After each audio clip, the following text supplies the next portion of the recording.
ini variatif, kompleks. Melu sampai atau siapa kayak. Karena nanti pasti akan kami pantau bahwa proses ini akan kami jadikan pertama sebagai dasar pijakan.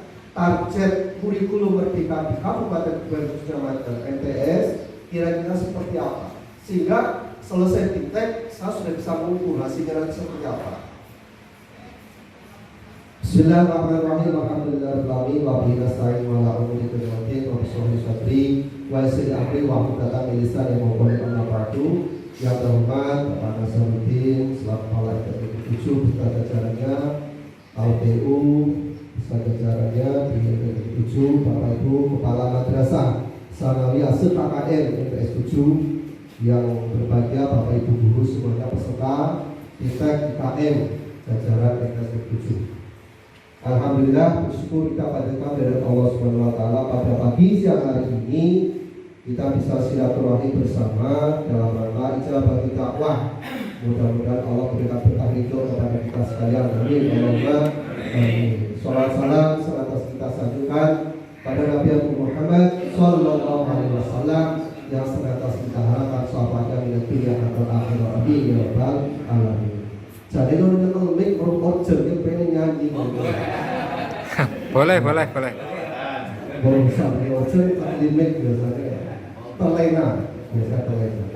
Baik Bapak dan Ibu, tadi saya awali bahwa pertanyaan besar kita, kira-kira kurikulum merdeka itu lebih baik atau biasa-biasa saja atau bahkan lebih parah? Lebih baik.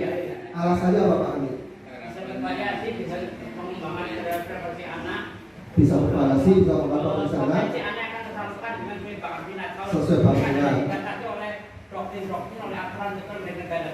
yang menjamin bahwa bakat minat anak itu tersalurkan, anak itu punya kebebasan untuk mengembangkan potensinya, itu apa? Juga kreativitas, sebuah sistem itu bisa menata diri, itu yang penting. Yang penting sistem bisa menata diri. Yang mau menata sistem itu siapa? Lembaga madrasah itu. Lembaga madrasah.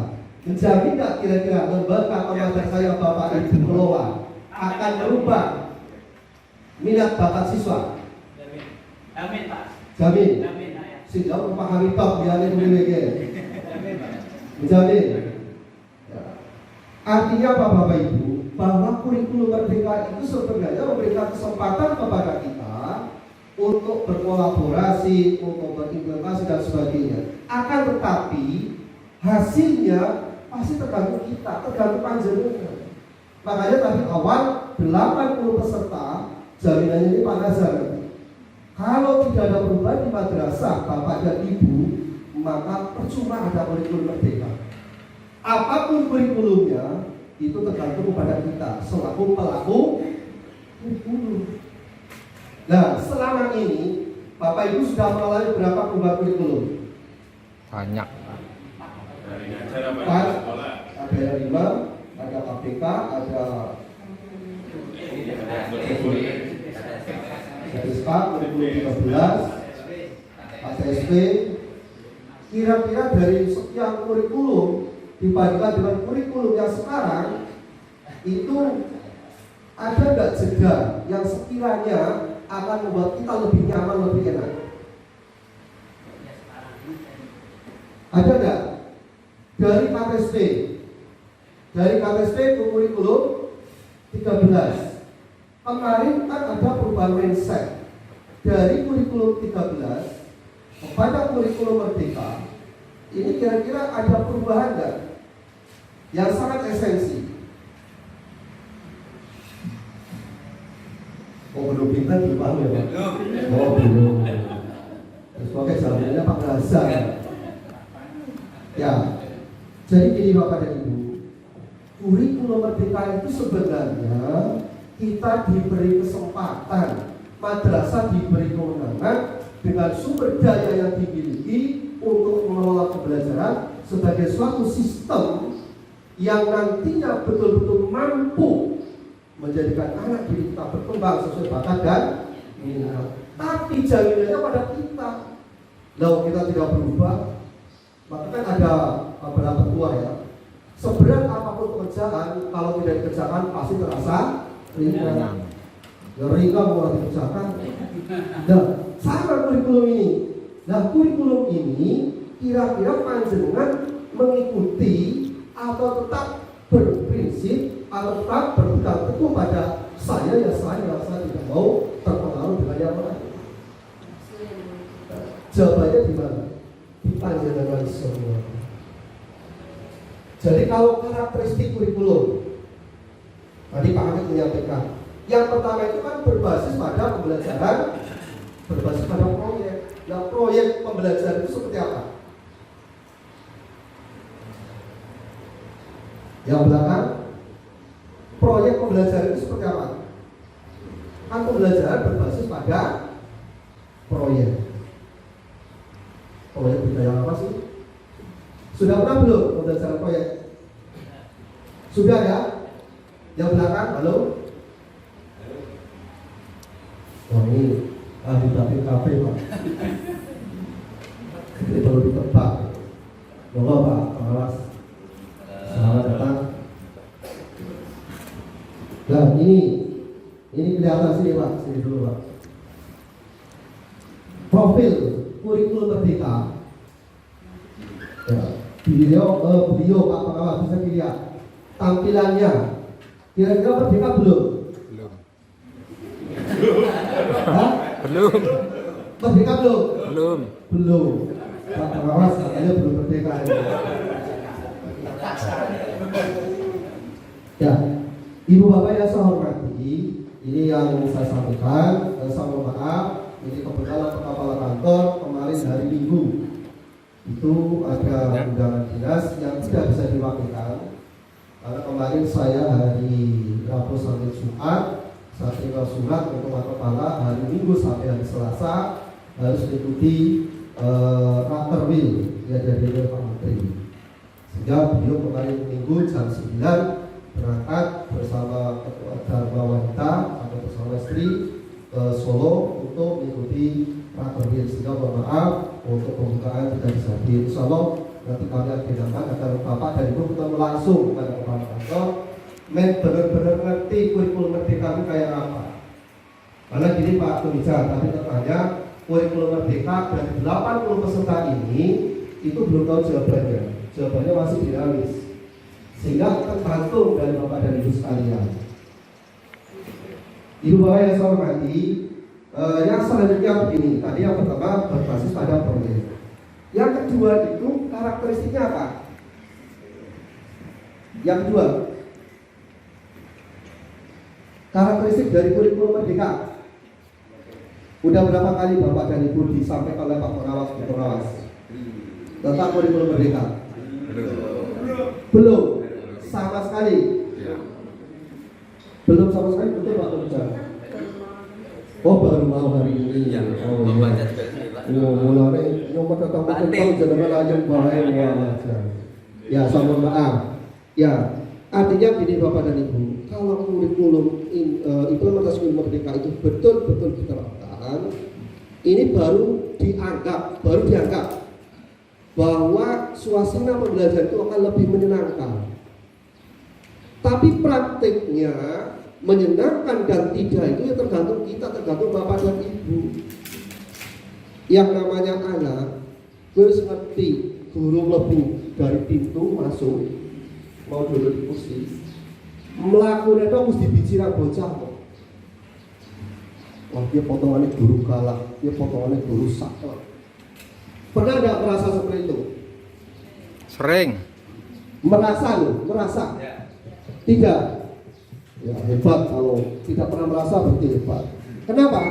Apapun bentuknya kita harus sadar tidak semua siswa itu senang dengan kita. Saya juga pernah jadi guru. Bahkan ada anak yang sangat tersiksa ketika mengikuti pelajaran kita. Sadar tidak kita? Matematika. Ini yang dolim siapa? Siswa atau guru? Guru. Kenapa? Karena kita itu diminta agar kita membahagiakan siswa. siswa itu bagaimana badan dia. Loh, kalau siswa tertekan kehadiran kita, kira-kira pembelajaran sukses apa enggak? Tidak. Inilah sebenarnya dengan perubahan kurikulum ini harapannya betul-betul bisa membuat pembelajaran yang menyenangkan. Ibu bapak yang saya hormati, banyak keunggulan dari siswa, keunggulan untuk guru, keunggulan untuk madrasah. Kalau keunggulan siswa salah satunya tadi potensinya berkembang. Nah sekarang kalau untuk guru, kira-kira keunggulan dari guru itu berbeda seperti apa? Konon ketika kabar guru berbedanya bahwa kurikulum merdeka ini harapannya akan mengurangi tugas-tugas kita terkait dengan masalah administrasi. Nah prakteknya, ya Allah akan, prakteknya Allah akan terhadap Pak Pengawas. Pak Pengawas menanyakan administrasi ini, administrasi itu dan sebagainya. Jawabannya, Pak sekarang kan sudah berbeda. Jawabannya seperti itu. Artinya Bapak dan Ibu, ketika ini akan terjadi, maka sebuah mindset yang kita rubah, mindset yang kita pahami selama ini tentang perubahan kurikulum itu juga akan sia-sia. Untuk itu Bapak dan Ibu, harapan kami dari Kantor Kementerian Agama bahwa BIMTEK ini betul-betul nanti merubah mindset Bapak dan Ibu, membuka cakrawala Bapak dan Ibu bagaimana mensejahterakan siswa. Siswa diberi kesempatan belajar dengan bebas. Siswa dipersilakan mengakses sumber belajar dengan bebas, merdeka. Kira-kira satu kelas jumlahnya 22 misalnya, dibebaskan silakan cari sumber belajar masing-masing. Kira-kira kondusif tidak belajar di situ? Padahal itu yang merdeka, polanya seperti itu. Agar menjadi kondusif, kira-kira anak ketika mencari sumber belajar bagaimana? Karena bebas anaknya. Tidak boleh ini buku ini, tidak boleh buku ini, tidak boleh buku ini, tidak boleh. Jangan membatasi hak-hak anak. Ketika kurikulum ini diterapkan, salahkan guru. Jadi guru itu karena salah. Yang kepalanya ini kurang dia, yang pengajar ini kurang dia. Apa dari guru?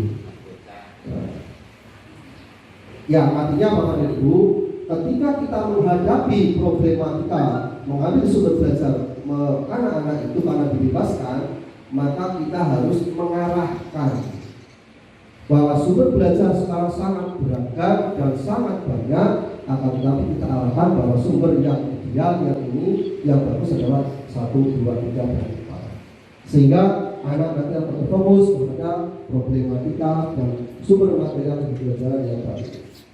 Dan bagi madrasah memang keunggulannya diberikan kesempatan untuk menggunakan sumber daya yang dimiliki.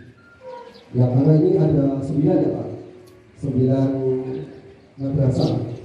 Yang masing-masing madrasah itu tentunya mempunyai karakteristik yang berbeda-beda. Sehingga antara madrasah satu dengan yang lainnya pasti akan berbeda. Sumber daya yang dimiliki baik itu sumber daya guru, sumber daya sarana, sumber daya lingkungan, potensi yang lain, itu adalah sumber belajar yang ideal yang efektif bagi Bapak dan Ibu. Yang di misalnya di mana di Al-Ghazali sana, Armelu MTs itu perebut, kira-kira sederhana enggak? Rumit ya, rumit. Tapi disampaikan bahwa MTs itu sangat mewah, pesawat. Mewah sekali dan pesawat bikin diri. Artinya Bapak dan Ibu, jangan itu bisa mengkondisikan porsi madrasah masing-masing. Jangan dipaksakan untuk mengikuti madrasah A ketika sumber daya yang Anda miliki tidak sama. Akan tetapi ketika intensnya Pak Ayi, sumber daya yang dimiliki siswanya dari lulusan SD kita dengan nilainya 5 atau 6, MTs 7 yang tadi nilainya 7, ketika Pak Ayi meluluskan anak yang lulus di situ nilainya 8, yang dari MTs 7 yang tadinya nilainya 7 kok nilainya 7,5, yang berhasil MTs-nya siapa? Pak Ayi. Kenapa? Karena sumber daya yang dimiliki oleh MTs 7 jauh lebih baik Tapi ketika proses kurikulum merdeka ternyata hasilnya tidak lebih baik. Inilah Bapak dan Ibu, jadi jangan membayangkan, jangan membandingkan bahwa madrasah panjenengan itu second class atau first class dan sebagainya. Pokoknya semua adalah tergantung kita. Jadi jangan tergantung, jangan membandingkan dengan madrasah lain. Berikan atau tunjukkan bahwa potensi yang dimiliki oleh Bapak dan Ibu di masing-masing madrasah sama seperti yang lain. Hanya saling melihat, saling membayangkan. Ibu Bapak yang saya hormati, mungkin itu sekilas dalam acara pembukaan ini. Sekali lagi saya atas Kolaborator Pembela Agama sangat berharap bahwa Bimtek ini betul-betul melahirkan berbagai ide dan gagasan yang nantinya akan meningkatkan proses pembelajaran madrasah di madrasah Bapak dan Ibu sekalian. Saya memohon doa Allah Subhanahu wa taala. Mari kita buka bersama dengan bacaan berdoa Iqdoi hajatina wa hajatikum salamatika salamatikum al-fatihah. Bismillahirrahmanirrahim. Alhamdulillahirabbil alamin arrahmanir rahim. Iyyaka na'budu wa iyyaka nasta'in ihdinas siratal shiratal ladzina an'amta 'alaihim ghairil maghdubi 'alaihim waladdallin. Maaf, wallahu a'lam bishawab. Assalamualaikum warahmatullahi wabarakatuh.